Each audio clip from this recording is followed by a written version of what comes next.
definitely an old 19th century structure right here. This would have been where you would have had your slave quarters. It would have been far enough away, and it's behind a little bit. This is where the slaves would have been.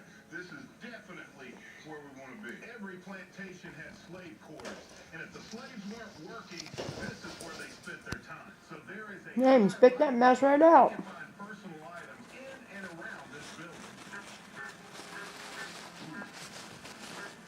I got a big shot here. Big signal.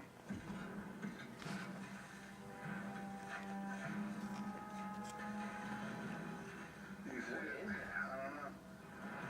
I don't know. Holy. Come on, baby. Yeah. It's like a little baby tank. Wait a minute. Wait a minute. I cannot believe I'm holding this in my hand.